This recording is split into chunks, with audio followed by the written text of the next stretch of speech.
right? Yeah, but I'm not on any schedule today. Okay.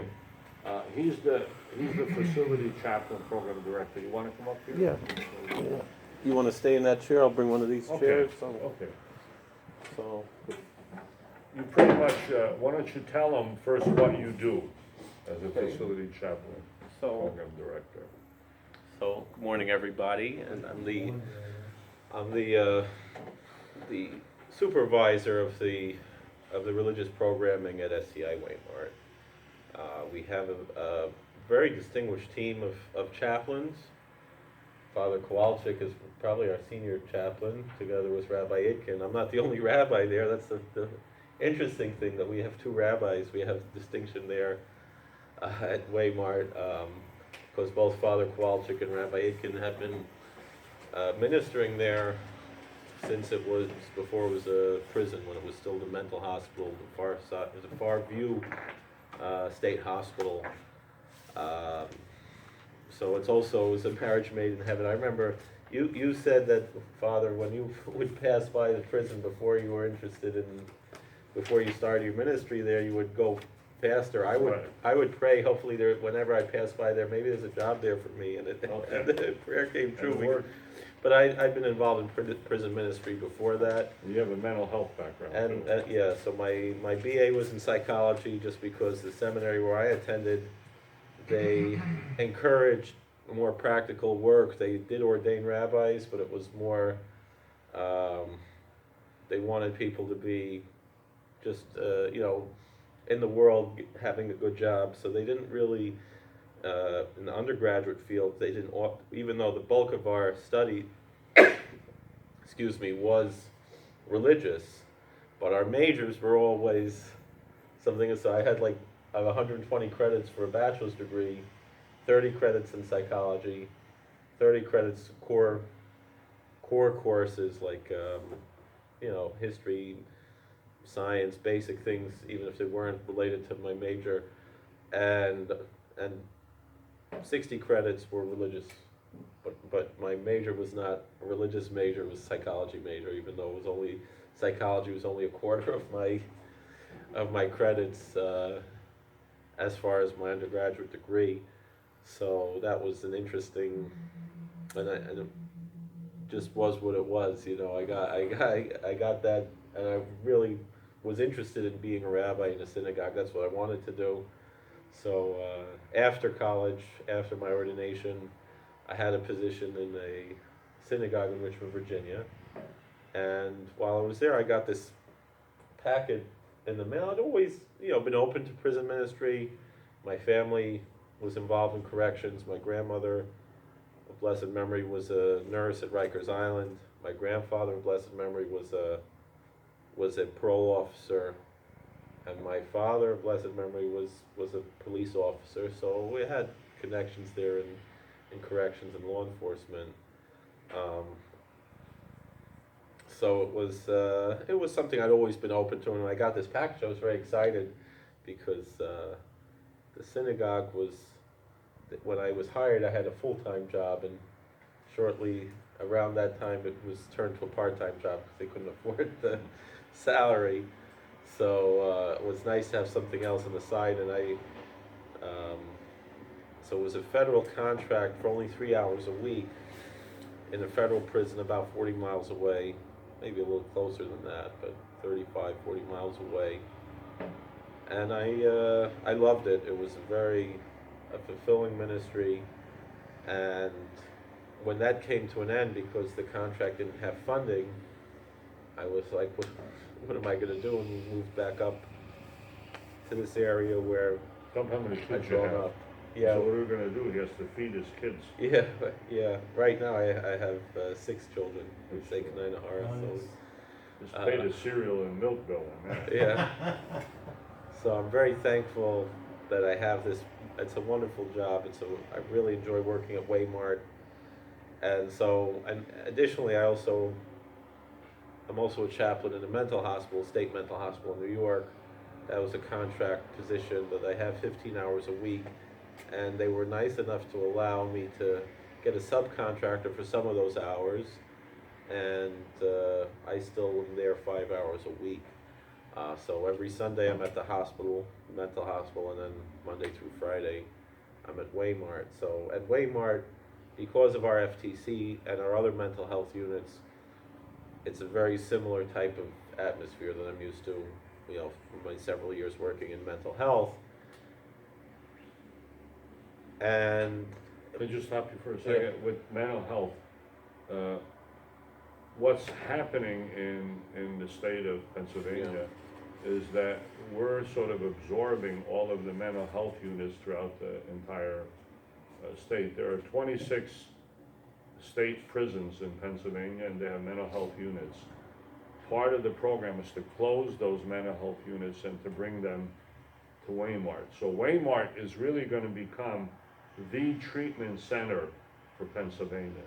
And so with that means more involvement, more internships, summer internships with the seminarians. yeah, and that's going to keep us open.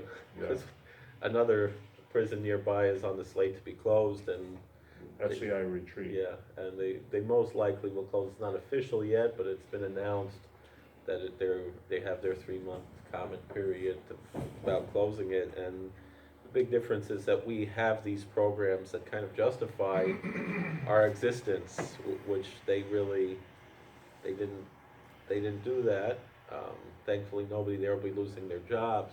At least none of the staff contractors probably will, but the employees of the state employees will be moved around other places. So anywhere within a 65-mile radius from SCI retreat. So we're probably going to be absorbing some staff from retreat. I know the chaplain who had my position, or currently has my position, that the supervisor at FCPD at retreat had that position at Waymart before I was there, and then when the opening opened at retreat, he moved over there, and that's how this position opened that I'm thankful to have. And I understand there's another prison very close to there where the FCPD is retiring, so hopefully he'll just be And also, over there. and also on a national level, just want to add, while we're talking about employment and positions, when you get assigned to your parish, wherever God sends you, okay, this is happening, and Father Stephen Powley and myself, and Rabbi can even help out in this manner. Your semester that you spend in seminary will get you into a prison, and will even maybe help you get a contract position. Like I have a contract position. We had a graduate from our seminary, was the facility chaplain program director in Frackville. So he was the big cheese there in Frackville. So as you get assigned to your parish and get settled in, and if you know there's a prison a half hour away or 40 minutes away, you're interested in supplementing your income, okay, to supplement your income and to get out of your own comfort zone, contact me. I'll contact Father Stephen Powley, our executive director. Part of our job is to get as many Orthodox prison chaplains throughout the country as possible. We have Orthodox Christians that are arrested. Just because they're Orthodox Christians and kiss icons and light candles doesn't mean they're not going to get arrested. I think we have 7 Orthodox Christians in the prison right now that I minister to, had services for, and see on a regular basis. New York State, we have Father Manny. Yeah, I met him. You met him. Over 800 Orthodox Christians are incarcerated in New York State alone. So it's all over the country. Colorado, because of the how many of you went to Alaska? Okay, because of the problems in Alaska with drugs and everything, they're shipping Orthodox Christians to Colorado because all of the prisons in Anchorage and different cities in Alaska are full to capacity. So there's a tremendous need for you to fulfill Matthew 25. I was in prison and you visited me, you know. So your certificate that you'll get will get you into the prison because you have some experience already. So I want you just to remember that, okay? Go ahead. Also, you have a great program here. You're an accredited institution, so that means a lot if you want a federal position. The federal prisons are a little bit more strict about their hiring process for a full-time position. There's a difference between a contract position and full-time, and the full-time positions with the federal prisons are quite lucrative. You know, if you can get your It's like foot a into six-figure salary. it can be, depends on the location, but if you're near a big metropolitan area, yeah, six figures are what you eventually get to in the federal system. So that's, you know, especially if you have a smaller parish and maybe it's, you don't have as much and you want a full-time position, that's something to consider. Father Stephen Powley, who's our director, was in a parish in Colorado, a small Greek parish. He's sort of like unique because he's on loan to the Greek Archdiocese from the Antiochians. So to the Antiochians, he's an Antiochian. To the Greeks, he's a Greek. And his parish was small enough where Metropolitan Isaiah gave him the blessing to work full-time in the federal prison, as long as he was able to meet all the services which he was able to. So it is possible, you know. You had a question? Yeah. Oh, no, just a comment. I was saying to one of my brothers earlier, I'll be going probably to Florida, but a lot of the federal positions down Mhm. there, it was upwards of 110,000 a Yeah. year. Just That- ballpark. But you should be aware, when you look at the position, it usually says like starting at 86 and going up to 110. It doesn't start at 110, meaning every year you get a raise. So that's how it works. The same thing is here, but it's not starting as high. We kind of end where they begin, you know, but it's still a decent full-time job. It's the best job I've ever had, but I'm very happy to be here, but and I enjoy this type of experience to be involved with different religions and to visit. And that's a big thing that Father Kowalczyk was mentioning about prison ministry. The way they teach us in prison ministry is that a chaplain wears many hats. I, as a supervisor, I have to be involved in administrative duties, you know, a lot of paperwork. We have Probably an about 70%. Yeah, we have an annual audit. It's not as much of a ministry position as it is, although that's part of it. And then the ministry aspect, which I think we can share, being both essentially minority groups as far as the prison ministry is concerned, you're going to be ministering to people outside of your own faith and ministering to them, not just, oh, all right, you need this, let me give it to you, which is what I've seen in, you know, some chaplains, that's how they deal with it.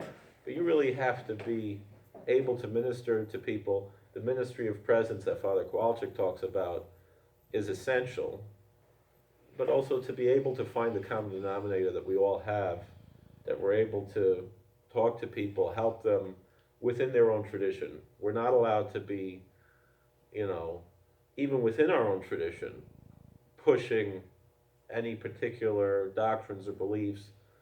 We can say this is how we're taught, this is how I do it. That's an acceptable way to approach it, but you're not allowed to say this is the right way and what you're doing is wrong, because you're opening yourself up to a lawsuit. And that's, you know, why are there paid chaplains in a prison? Mostly, to be honest, and it doesn't sound so nice, but it's to avoid lawsuits. 49 out of 50 states have paid chaplains, have chaplains and staff in their state prison systems, and the federal prisons have paid staff chaplains.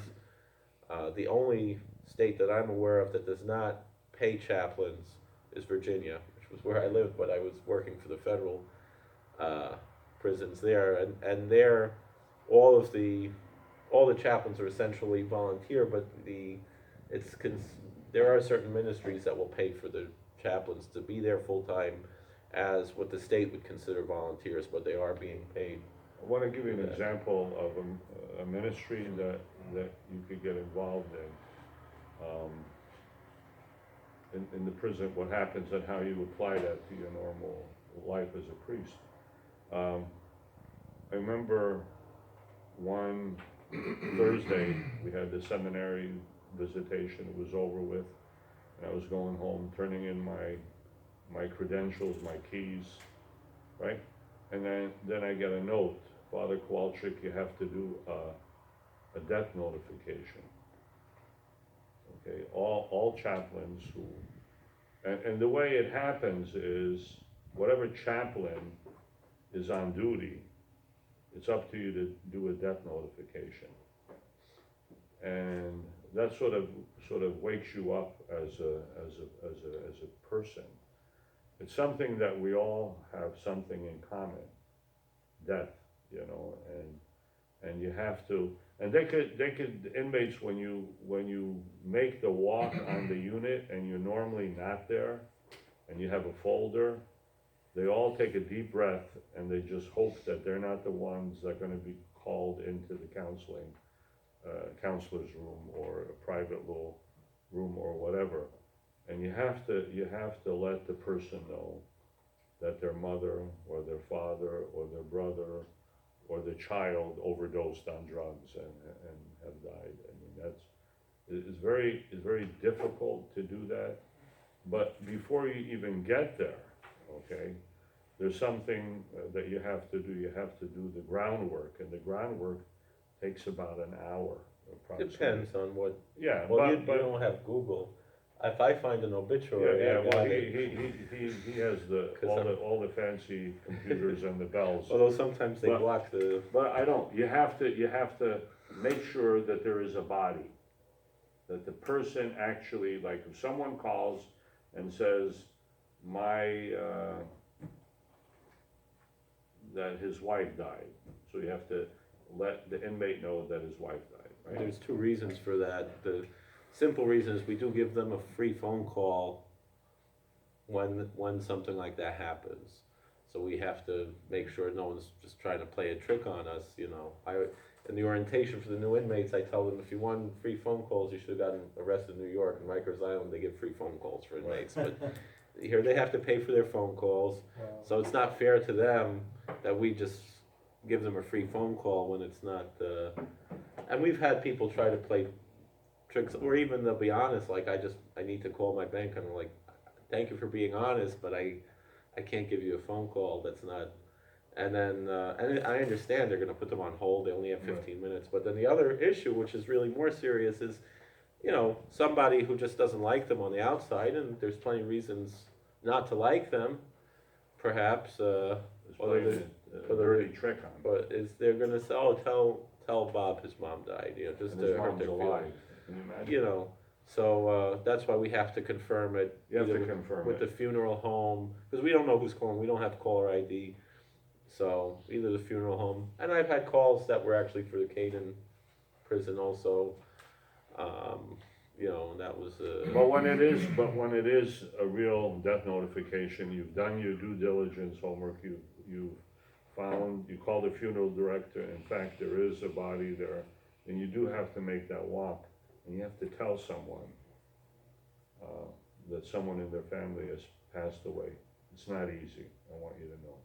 It's not easy. and every case is different, because sometimes you have a death notice and the person doesn't care, or they're actually, it's frightening to say they're actually happy, and that's sometimes more difficult than when you see them crying. And you have to write the reaction. Yeah. The reaction that they have, whether or not, treatment is needed, whether or not psychology or a doctor should, do a follow-up visit. So everything's paperwork, everything is, In the state, if it's not written, it never happened. So even with this orientation here, I'm going back for a few hours, I'm gonna type up everything that I did here with the rabbi, and we're both here with the blessing of our supervisor, Dave Gorman, that we're doing this orientation because of the glitch that we have in getting the paperwork completed the security background. Yeah. So it just will we won't have to repeat some of the things that, No. Father, go ahead. it's okay, yeah, Father Kowalczyk mentioned the positive aspects of prison ministry, how you see people, their lives are transformed. But there's also a lot of trickery going on. You have to be aware of that. Prisoners do play tricks. They're very manipulative, and you have to be aware of that and learn how to roll with the punches. Recognize them. These are human beings. Put yourself in their shoes. Understand why they're doing this, and help them, in a sense, grow with that, which is often a challenge. Waymart's a different type of prison. Waymart is a lower security prison. That's one Level thing. 2, right? Yeah. So All one the thing. forensics is. One thing that I tell all of our volunteers is because, I mean, they call it the go-home jail. The guys generally are well behaved, although with the closing of other prisons and transferring, that could change. We could get tougher criminals in there. But we have generally people who are not so violent. Fights in Waymart are very rare. There are certain prisons in the PA state system where there's 3 fights a day. And in Waymart, if there's a fight once every 3 months, there's something wrong. But the issue with that is because it's lower security, part of the responsibility for security is on you, because you have to be aware of what's going on. You have to be aware they are still playing games, even if they're not going to hit you over the head. They're still trying to see can they get away with, even when there's sincerity mixed in there. So it's a tightrope to play, and it's a challenge for me, to deal with that. And also, it's a challenge when you have your own particular ministry. I'm sorry, I'm all over the place. But one thing that I'm dealing with recently, we have just the contrast of 2 different inmates. One inmate who admits that he's not Jewish, but he wants to be considered Jewish and get a kosher diet, which technically, according to the DOC standards, doesn't matter what religion you are.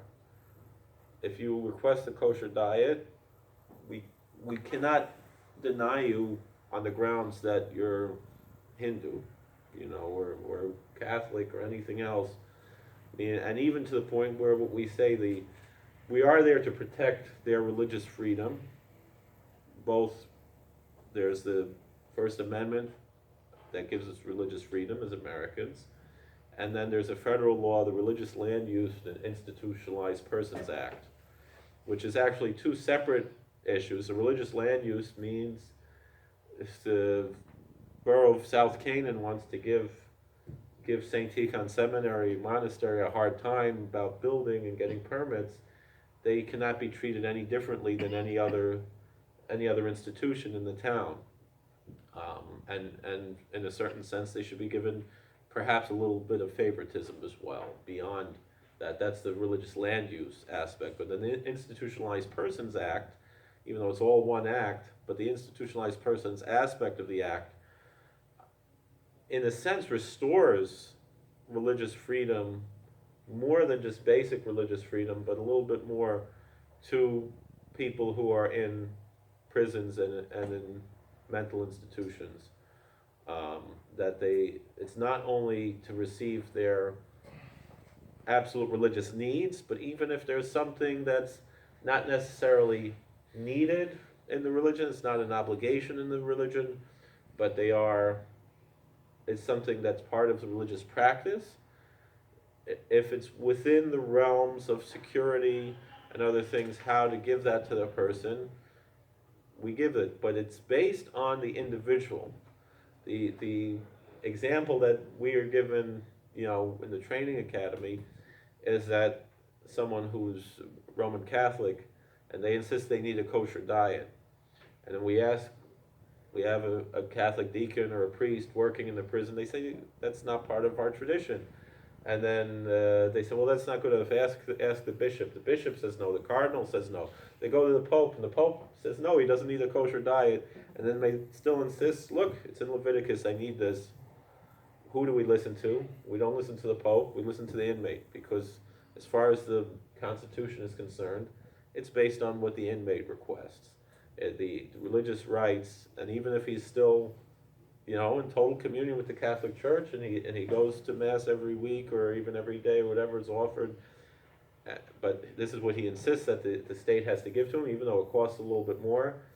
Pennsylvania, it's not as much as other states are. They managed to just keep it very basic. Part of that is because the kosher diet in Pennsylvania was instituted before this federal law. Right. But so it's very basic. But that's I just want to just stop you there for a moment, just add to it. A lot of this has to do with avoiding lawsuits. Yeah. Um, or in last reaction week- to lawsuits. A reaction to lawsuits. already I been know it was settled. this week or last week, he asked me to go on the forensic unit where I gravitate the majority of my time and have the inmate fill out his declining now. Yeah, he'd been on the kosher diet for about a month or two. Then he decided he didn't want any more. Yeah, so, but we have to follow up with paperwork and say, I no longer want the kosher diet. And he files that. So he can't, a few years down the line, say, I was denied. Now, a kosher diet, when you come in, I and- filed that. huh? I hope I filed that. I don't think I Okay, did. well, you'll file it when, Yeah. okay, a kosher diet is not pastrami on rye bread with a Jewish pickle. It is not that. A lot of them don't know what it is.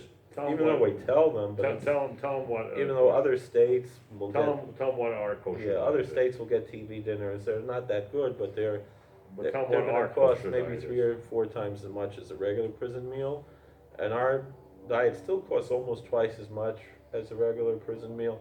But all it pretty much is peanut butter and jelly 3 times a day, cottage cheese once or twice a week, and fruits and vegetables that are not peeled, some cereal, graham crackers, bread. It's not actually a kosher preparation where they have the separate sinks. Well, because everything is packaged and there's no meat at all, No contamination. so everything is, and you know, the vegetables and fruits have not been peeled, so, which makes it difficult for the inmates because they have to take a plastic knife and peel, and then they get, part of also what costs a little more is that they get disposable utensils, which I think is what really raises the price of the meal. But we have 2 inmates that I'm just looking at. One, he's not Jewish.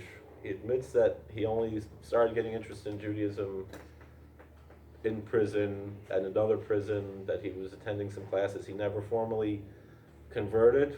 When he was out on parole, he never attended a synagogue. But then he's back in prison now, he violated parole, and he insists he needs this kosher diet. When he came in, on his body were concealed, I think, 20 or 30 small pieces of fentanyl wrapped in paper, enough to probably kill a few people. It's amazing that he survived having that hidden inside of his body. So he's presently in restricted So he's in housing a restricted housing unit unit, where solitary confinement. all the parole violators go there for the first day or 2 till they see what's going on there. But he's gonna be there He's longer. there for 6 months. My concern with giving him a kosher diet is, now, if, because the inmates are who preparing the food, now he claims he doesn't know anybody at Waymart. But if someone wants to send him contraband, and they know all the other meals they're going down to the RHU, they don't know who that's going to, but they know this one is going to this guy. Now, it still takes a few months, which is also strange that it's like this. We do have to send our requests for kosher or other religious meals, diets to Harrisburg for approval. Takes about 3-4 months. So at this point, he'll be close to be getting out of the RHU by the time he gets it. But he's very upset and he's ready to sue me because I you know, because takes a while for him to And get he's this threatening a diet. lawsuit now. Yeah. Against Now, Rabbi. but the other thing that's challenging for me in my ministry is I have another inmate who is, according to Jewish law, Jewish. His mother is Jewish. He arrived at Waymart being registered as a Wiccan, and he practices personally in his way of practice. He practices many different. He considers himself eclectic, but according to the standards of Jewish law, he is Jewish, and he has an interest in Judaism as well. It's part of his eclectic approach. He was registered as a Wiccan because he was under the impression there are certain items, religious items, they're allowed to purchase, and he was under the impression that he could only purchase certain items if he was registered as a Wiccan, even though really any inmate can purchase any of those religious items that are approved from the approved vendors. But he told, but every 6 months they could change their religious preference, and he told me the 6 months are coming up. About a week ago was when then switched me back to Jewish, because the only thing that is restricted to a particular religion is annual observances that are related to food services. That's how Pennsylvania works. Meaning we have fast days, Muslim fast days and Jewish fast days that the DOC will honor by giving a bag in the morning before the fast day begins and at night after it ends. And so you have to, so if it's a Muslim fast, Ramadan is the only one that they recognize. You have to be registered as a Muslim. If a Jewish fast, you have to be registered within the bigger realm of Jewish, meaning it could be Jewish, could be Hebrew Israelite, could be Messianic Jewish. They have a few other, and two other groups that are recognized.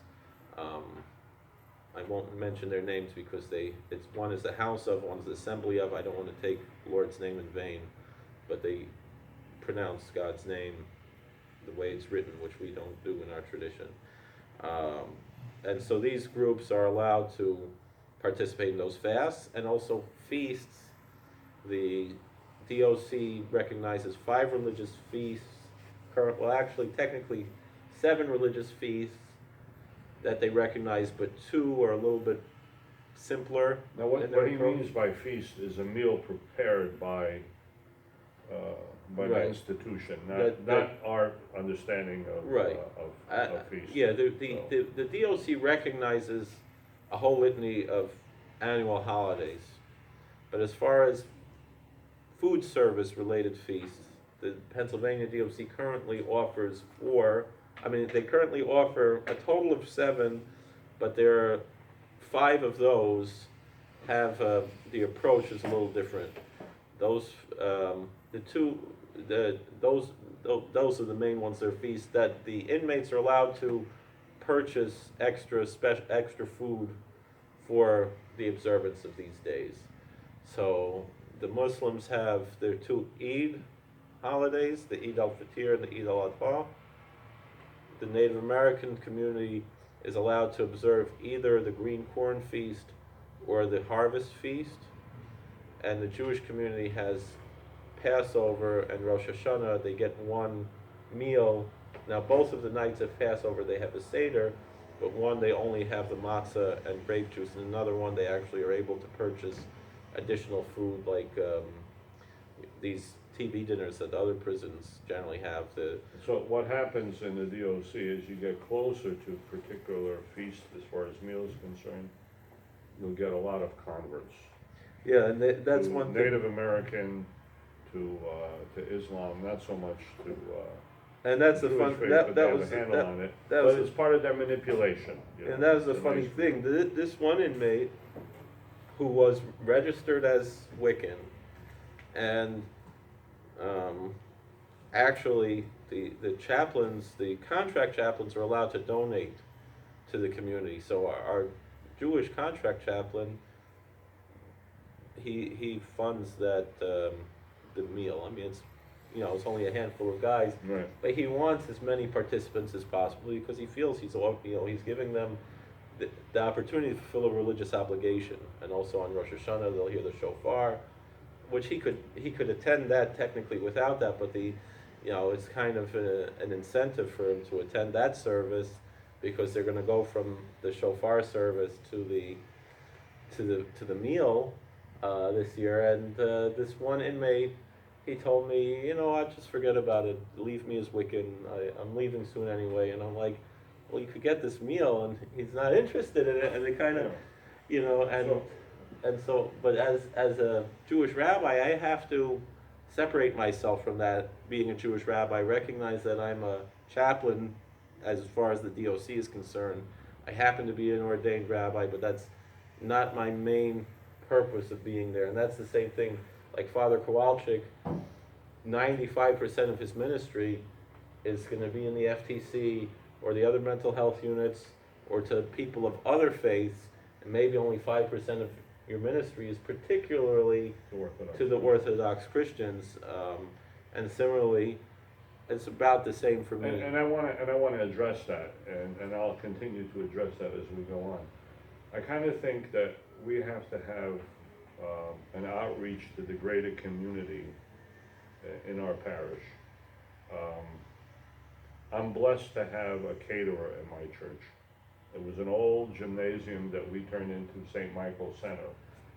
We had someone in the community who can walk to our church, got stage 4 cancer, and a lot of financial bills were adding up, and he approached us, someone from the family approached us, we can help. 3 weeks ago, our little church put on a dinner, and we fed 530 people. 530 people. We didn't say only Orthodox Christians are allowed to eat, only Orthodox Christians are allowed to participate. I didn't say, okay, we'll prepare this meal for you, but you got to be chrismated first. No. What I did, I have an altar in my church that I celebrate the holy days as prescribed by our holy tradition. But I have another altar. The other altar is reaching out to the greater community, helping out and doing good for the sake of helping out and doing good. Reaching out because it's the right thing to do. It's what my Lord Jesus Christ wants me to do. And then our community, okay, will be perceived as what? As a caring, loving community, right? So I kind of think that we have to be very careful in our community that we don't just forget about the greater community. Now, I've had people convert to St. Michael's because of our outreach, but they sought us out. They said, we want to belong to this church because of this is what you're doing, and it really grabs my heart. So I kind of think by being involved in prison ministry all these years, it sort of opened my heart to people that part of the Great Commission is to reach out to people whom society has perceived as unlovable, untouchable, that society has marginalized, and build fences around and wire things so you can't come in. Once you get in there, there's a self-discovery that takes place about you as an individual and about the people that you minister to. The grotesque, the unlovable, the most heinous crimes that were ever committed. I was involved with people, and I've talked with them and prayed with them, and it's helped me develop as a person, as a human being, and then as a priest. It's put me in places where I thought it would be unimaginable that I would walk the walk that I walk, but it's helped me put things together. Everybody gets that idea a little bit, so hopefully this experience in prison ministry the walk that you're gonna take, knowing your brothers, knowing their faiths, knowing the weaknesses and the sins of other people, and you try to put it all together with care and with love. My particular gravity and love is working with the mentally ill at the prison, because I really believe they're more vulnerable, and they have mental health reasons why they committed the crime. Someone who's schizoaffective or schizophrenic is hearing voices and stops taking medicine, then hears voices, and the voices tell them to go hurt someone, and they go out and they kill someone. It says that, you know, they've lost their sense of reality. They've developed an active psychosis, a break from reality. And then you see them after they're put on medicine again, and they're crying and say, "Oh my God, Father John, I don't believe I killed 2-3 people like that. If I was in my right mind, I would never do that." And you could understand that, you know. You could be compassionate and forgiving to that person. It doesn't minimize the crime, but you understand what has taken place in their lives. You know, I ministered to inmates who were born in crack houses. We never had a mother that would hug them and love them and care for them, and were raised in the hood. How do you expect them to act and think? But then yet, St. Gregory of Nyssa says, look at everyone and try to find the spark of divinity in everyone. That's why I try to do. Try to find that spark of divinity and to build that up and enter into that dynamic relationship with the individual. So this is what you're going to discover. Those that will be with me in the forensic unit, I'm going to deal with people that are religiously fixated. You're to deal with people who are religiously fixated, religiously delusional.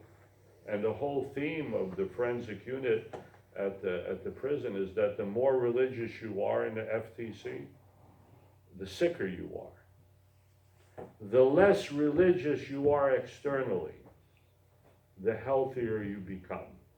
Spiritually healthy. Spiritually healthy. So sometimes external manifestations of holding the Bible, reading it out loud. I was talking to someone who wanted to talk with me about the apocalypse, you know, that the apocalypse is coming. Armageddon is around the corner. We have to become vigilant. We have to fight. We have to get ready. You know, very sick individual. Then people who hear the voice of God, are they hearing the voice of God? It's a fine line. Or are they schizophrenic, hearing voices? See what I mean? So, mental health issues, the very, very fine line. But the theme that I follow is that the less religious they are externally, the more spiritual they are internally. It's a. For me, it's been. It's with the mentally ill. Religion is always a preoccupation. It's something I've always seen. You have certain individuals, they'll be preoccupied with certain aspects of religion, and sometimes in a negative way, that an aversion to religion also is part of, you know, especially someone who's raised in a very religious environment, and their aversion to anything religious is very difficult, and they also have to learn how to deal with that, to say, well, you know, I can still, be polite to you as a human being and not see you as an enemy just because you dress in a particular way and things like that. That's, and part of that could be because of abuse that they suffered as a child, and they associate that with their abuser, you know, that's a trigger. And so you have to be aware of triggers when dealing with the mentally ill. But I'll tell you, when I walk into the prison, it just doesn't cross my mind, even though I'm well aware what a lot of these men have done and why they're there, it doesn't cross my mind. I think from what you mentioned from St. Gregory, I know Rabbi Nachman of Breslov from Ukraine, there's a big pilgrimage place to his tomb.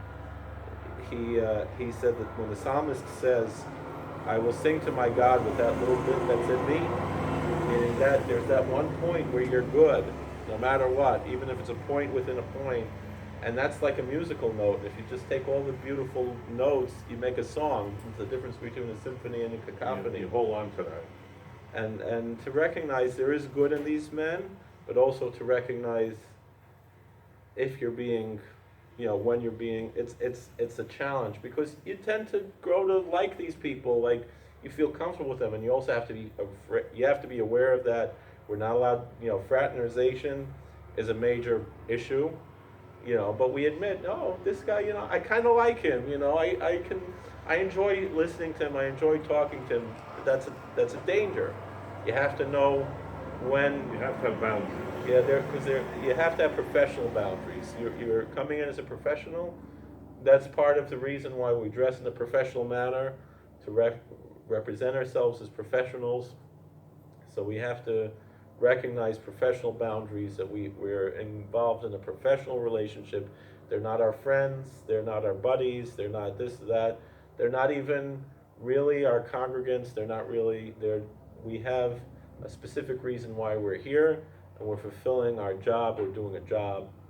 And it's hard to have that disconnect, like I was describing, to be conflicted personally. Someone in my synagogue, if he was saying, well, I'm Jewish, but I need tarot cards because I'm also Wiccan, I would say that's idolatry.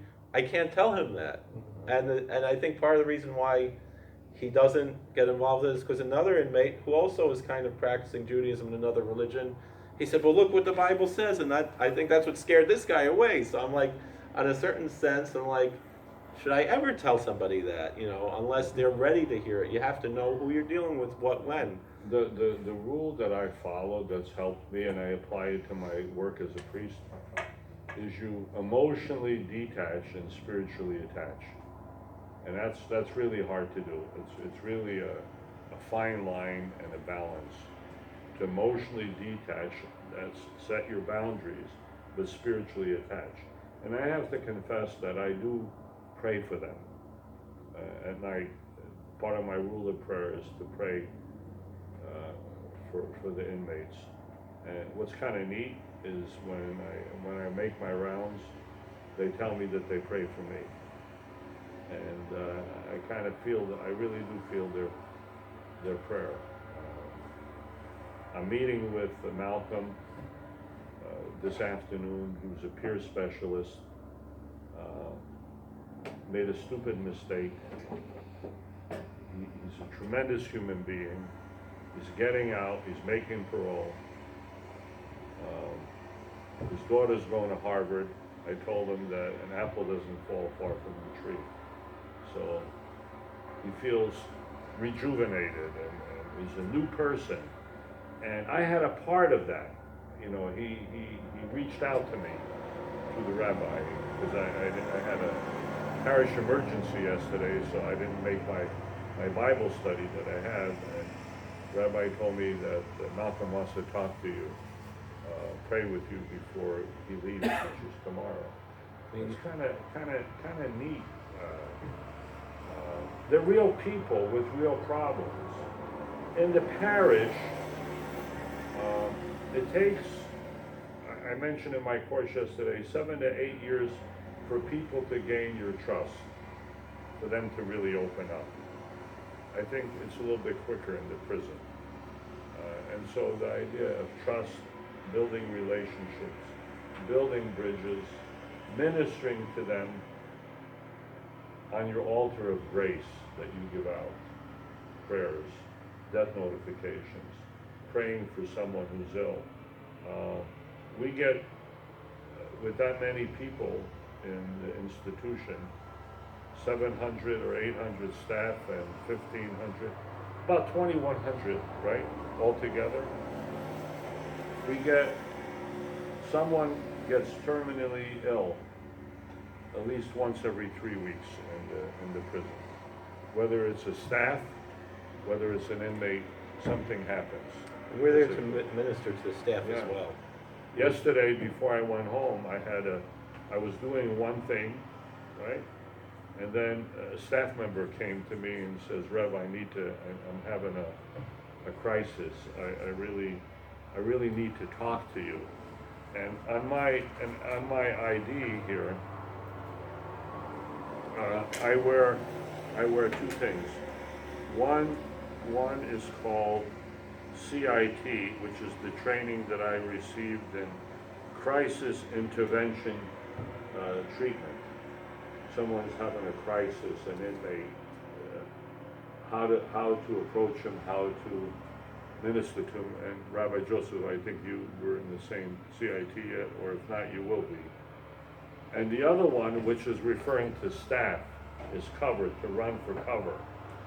And I have this on me, so to let them know if you're staff and you're having a problem, you can come to me. And yesterday, that's what happened. And so I put everything aside that I was gonna do, and I focused in on helping the person. I put in my notes, I didn't put the name, I just put a staff member. Because when I turn in my journal to the rabbi and to the deputy, they do read it. And I want them to know that I am ministering to the staff. So that's sort of applying, you could be on a parish somewhere in some deanery, and your local Orthodox priest will call you, or your nearby Baptist minister will call you and say, could I talk to you? I'm having this problem. Usually, okay, non-Orthodox people will call me. I had an Episcopalian priest call me, whom I met in Kairos at the prison, who was having a meltdown, and he wanted to talk to me. What am I going to say? Well, listen, what branch of the Episcopalian group do you belong to? Didn't do that. I said, Father, let's get together and talk. So people are in crisis all the time. They need help. Being a chaplain, okay, it's opened my eyes to the needs of other people. And by administering to the needs of other people, I'm more aware of the ministry I have to do to the people that the bishop has assigned me with, that I'm going to be held accountable for at the dread judgment seat. It made me more fully aware. But it's given me more tools to work with. As a chaplain, I'm always going to continuing education units. I'm going with the rabbi to Harrisburg. I'll be one of the presenters on a panel discussion next week. There's computer-based training. You're constantly sort of upgrading your credentials, constantly learning new things, what to do, what not to do. And it keeps me, even though, I've joined the Medicare club, it keeps me youthful. It really does. I don't consider myself an older priest. It keeps me youthful. You get old when you sit down and do nothing. You turn into a couch potato and you grumble and you complain. You complain about your bishop. You complain about the seminary. You complain about how everything is all screwed up. Everything is wrong except yourself. I try not to complain about anyone because I'm too busy doing stuff. If you're busy doing stuff, you're going to stop complaining. And you're going to start doing and building your own career that the Lord wants you to build. Grow where you're planted and you'll blossom. Truly believe that. That's sort of my rah-rah sort of thought. I always tell the inmates we're the Department of Corrections, not the Department of Punishment. Right. And it's our job to send these guys out of there better than they came in. And I said, I hope when I leave at the end of the day, I left a better man than I came in. Yeah. Sometimes we learn more. Yesterday when I was, filling in for Father Kowalczyk at his Bible study on the mental health unit, and Father Kowalczyk instructed me, give each inmate time to say how their week was, and one of them was talking about, he said, well, everything was good until last night when I almost got into a fight, but I held back. I was like, well, that's the best thing that could happen, is that you almost got into a fight and you didn't. He said, you know, because I realized it takes a bigger man to walk away and so forth, and I said, that's right. And I had everybody applaud him and everything. That's an accomplishment. And then I said, and I myself, you know, I'm learning from you, because that morning I was like upset because I got up late and I was kind of, you know, not so friendly to my wife and kids, you know, on my way out, because it was all my fault, but I could find what to blame my son or this or that for why I was late. And, you know, and I, you know, wasn't so bad, but for me it was bad. I should have been, you know, I should have been like, you know, it's not their fault. Why am I taking this out on them? And I learned, you know, from this inmate, you know, I was like, well, if he can do it, I can do it. If he can, you know, have self-control, and here he is, a man who's severely mentally ill, has everything against him, and he had a big victory, you know. And I said, and he saw that as something negative, but I said, that is the most positive thing that I could hear. One of the things that I do from the forensic unit, I track them. In the forensic unit, there were blues. There's a step-down unit. It's another unit that's a mental health unit, but not as intense as the forensic unit. I track them, and it's called a unit transfer, and I congratulate them. I say, you know, I congratulate you. You spent 6 months in the forensic unit. You're no longer in blues, you're in browns. I congratulate you, and I shake their hand. I say a little prayer. I make sure I do that. And the reaction that I got a month ago made me realize that that's an important part of my ministry. You know what the reaction was? The person started crying. I said, oh my God, what did I do? You know, he really started crying. And I said, what's the matter? He says, it's the first time in my life someone ever congratulated me on any accomplishment. Wow. First time in my life. And you're talking about a man in his 40s. First time in my life. So I make sure I'm there within 24 hours of the unit transfer to affirm the personhood. You know, you have merit, you have worth. Look what you've done. You know, or in his case, you've avoided a fight. You took responsibility. And he made the whole group, this is mental health background, to clap. That affirms that individual. You did the right thing, you know. So these types of things that you'll run into, you'll see, it might not be as intense because we're there much more than you will be there, but it will open your heart. Prison ministry will open your heart to the impossible possibility of ministering to someone that God has placed you with. So there's nothing ever that happens by accident. I really truly believe every encounter that we have is part of God's divine plan. Father Tesfalon, remember Father Tesfalon? Mm-hmm. Okay, we have someone from Ethiopia that was in the forensic unit. Father Tesfalon, I introduced him to the Ethiopian inmate, and the Ethiopian inmate fell to his knees and said in Ethiopian language, how did you find me here? Father, how did you find me here? And he wept. He knew him? Well, just the idea that it was someone that looked like him, he had the Ethiopian look, he was a priest. He said the Lord's Prayer, I believe in Aramaic, Amharic, that they're familiar with. It was just a beautiful encounter, and he talks about that to this day. Father John, how did Father Tesfalon find me? And I tell him, his family is now with him in Texas. They've been reunited. He says, boy, I'm glad, you know. So that encounter, he always will remember. And the encounter that you have, the inmates that you will meet, will be a sacred encounter if you allow it to become a sacred encounter, a meeting place. God will place you in their lives for a few moments, for a few minutes. Yeah, What you say and what you don't say will make a big difference in their yeah, I lives. mean, yesterday, one of the members of our Native American community was sent to the restricted housing unit, and I got an email about it because he was also placed on a mental health That's level. solitary confinement. And we had, because it was all related to that, there was some changes in our schedule. You have to learn how to roll with the punches when schedules change.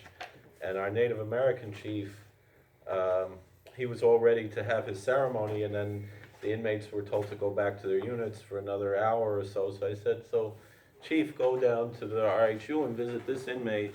And he was back 10 minutes later, but he got to visit him, and he said he didn't want to talk for a long time, but he appreciated that I visited him. And the same thing, after this, I'm going to head down to the hospital. And we have 4 of our inmates are in and outside hospital. I'll go visit You're going them. to Stratton, right? Yeah. So I spent only a few minutes there just to say hi. You need anything? You need to pray. You need to talk to another chaplain. Anything we can do? And usually the answer is no. I'm fine. Thank you for visiting. Sometimes they want to talk for 5 minutes, and then I think it's no big deal. And for me, it's like, oh, it's an adventure to be able to go to the city, you know, and see something different, you know, for a few minutes. You know, spend an hour or two outside the walls, even though I enjoy being inside. And but you don't realize the little things are the big things. A few weeks later, I'll be walking in the hall, and then one inmate says, "There's the rabbi. He's the only one who visited me when I was in the hospital." And I didn't think I did anything. If anything, you know, but it was a big deal. I wanted to talk a little bit about the diversity of how much more time we have. I think we have to, because they have another class, right? Another 30? We don't have any other classes after this. Okay, Choir, what's okay, that? briefly. Yeah, just talk a little bit about the diversity of religions, something Father Kowalczyk mentioned. We have the DOC has a list of religions that an inmate can, That are recognized. by that the- an inmate can register as being, that's their religious identity. As I said, they can change that once every 6 months. Other states have different rules about it, like I know New York State, it's once a year, and you actually have to have the chaplain of your previous religion and your new religion both sign off. Whereas in Pennsylvania, they're a little bit more liberal about that. Once every 6 months, they can change their, and in New York, you can only attend your religion's service and maybe one class. In Pennsylvania, you can pretty much attend whatever you want, as if there's no food service involved. So we do have inmates who attend different religious services, of radically different religions, and then we have, so not every religion do we have a service to serve them in the prison, but we still have to minister to them as well, if we can, you know, and it's an interesting thing. So the services that we offer on a regular basis in the prison are Protestant. We have a special Spanish Protestant service, but that's the thing. It's one group for all the Protestants. So it makes it you know, when you have, It's a big umbrella. yeah, that's also a challenge that we have, that you have to have, you know, and then Roman Catholic, Muslim, Jewish, Native American. Eastern Orthodox. So, but you don't have a regular Well, service. for the so you- holy days. Yeah, Major so holy on days, the maybe. holy days, maybe we start something maybe Right. more often. Right. You know, I would like to have, you know, we have. The problem with many of the Orthodox, they're on the mental health units, and Yeah. it's hard to. We have they Jehovah's can't leave the Witnesses. mental health unit. Jehovah's Witnesses, they meet, and some, you know, we have a volunteer comes in for them. We have what we combine the Buddhists and the Hindus in one group. We call it Eastern Traditions. We only have 2 Hindus, but we have 9 Buddhists, and then some Christians and Muslims. Who's in charge of that? It's Ben. Ben. He basically does, Well, they start off with a prayer. but he does. They have a discussion group for about an hour, and then the last 10-15 minutes is yoga. So some people call it the yoga class, but then we have a Native American community. Again, what does that mean? Because a lot of Native Americans practice Christianity. Yeah, the last chief of the Native American was from Lopez, Pennsylvania, a good friend of Mother Christophora, Canty Matichak in life, and he was buried as a Roman Catholic. Yeah, but he was an Indian chief, and we have our community now. Also, it's the same. You know, this one, our current chief does not practice Christianity at all. He was raised. He described it that they would go to powwows on Saturday and church on Sunday, but he doesn't practice like that. But it's their religion, meaning and not all of these guys have Native American ancestry, but just like how I described this one inmate identifying as Jewish, but wanting to, even though he has no, and we have several like that, and if they participate, I treat them like everybody. I don't treat them differently, even though by my standards, they're not part of my community. They're part of my community in the prison. But it's the same thing. And they have the chief. He comes in once a week, and they have this ceremony. And even though tobacco has been banned in July, is when It's a smudging ceremony. we have when inmates are not allowed to smoke cigarettes anymore, but they're still allowed to smoke their sacred pipe. We were afraid we'd get a whole bunch of new Native Americans when that happened, but it didn't happen. And actually, they don't have to be ready. Anyone could just show up and come to that, but they didn't happen.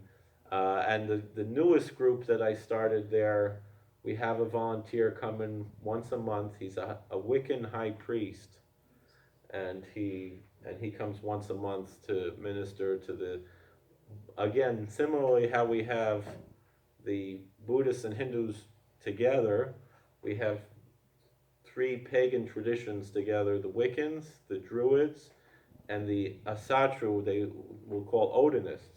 But now that's an issue that's come up, that the Odinists have decided, well, they want their own group, but they're happy to have that volunteer, just they want time that's, meaning that they worship the ancient Norse gods, and they want their own time on the schedule that this is It's a for the very small Odinists. group, by the way. But actually, they're bigger than the Wiccans in the prison. It's very common in the prisons because there are a lot of white supremacists who are Odinists, and we're blessed to have this volunteer who is not a white supremacist. He's a very down to earth, nice guy. He's a truck driver, but he actually practices both of those traditions personally. So they're happy to have him, but they're asking that the schedule should be changed, not just one group for all the pagans, but like half of the time should be devoted for the Odinists and half the time devoted for the Wiccans. So it's a challenge to deal with that, because we have to do that within the realm of what the DOC gives us, meaning what if I'm going to do that, I had to have it approved in Harrisburg for us to even have this group starting. So I just want to add something. It Yeah. doesn't mean that you adhere that, Right. the teaching. It means that when they gather together, they have to have rabbi there or someone who's there to sign passes and. Yeah, I'm not someone participating in there, but I just have to. You're just kind of a Go ahead, mediator. go ahead. I'm not even a mediator. I'm just like almost like a CO sitting there making for security purposes. But we have a volunteer who comes in, and he serves in 3 different prisons. The other prisons he comes twice a month, but those are closer to where he lives. And part of the rationale, I remember attending a course on all these different types of sects that they have, is that it's better for the DOC for them to come out in the open, you know what I mean? That's also part of it. Right? Yeah, It's because part you of- have it's like the part of Nation it. of Islam.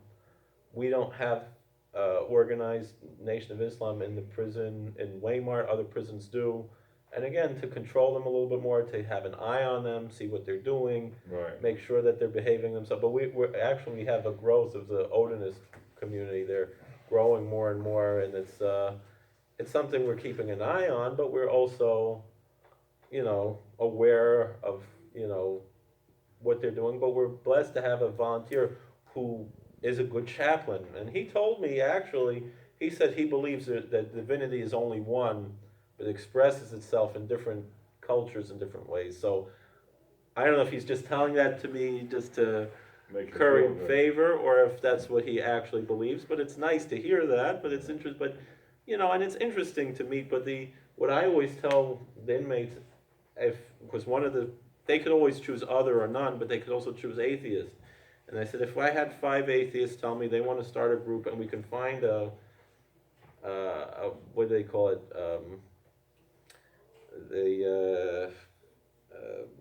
A humanist, minister who's going to teach them ethics. I don't know. They're going to read Bertrand Russell or whatever they're going to read.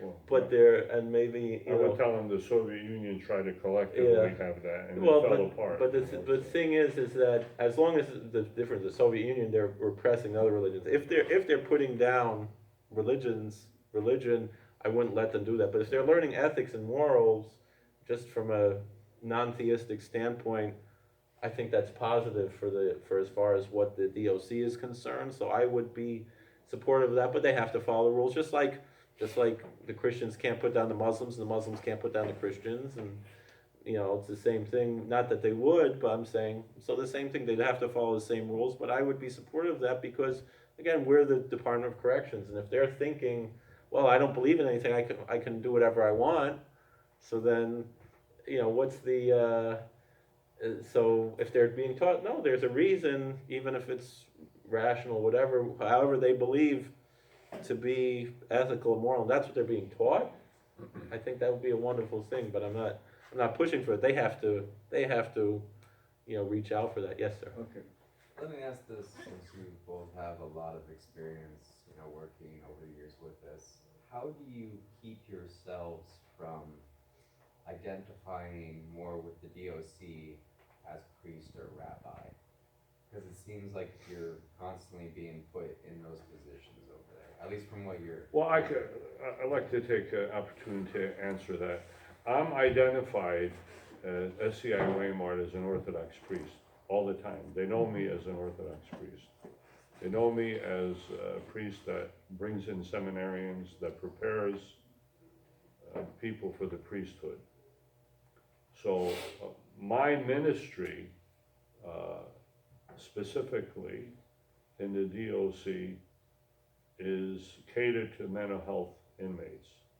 So it's sort of like a non-religious type of environment, but nevertheless we do encounter and we talk about the presence of Christ in their lives. You have to, sort of like being an American citizen. There are Orthodox churches. We're next to the Orthodox churches in Scranton. There's a Jewish synagogue. Okay, so how do you drove by in North Scranton? So how do you as an Orthodox priest minister to your parish, and at the same time, can you have a relationship with the local rabbi? I think he can. I think you can have a relationship with the local rabbi. I think you can become friends, like we've become friends.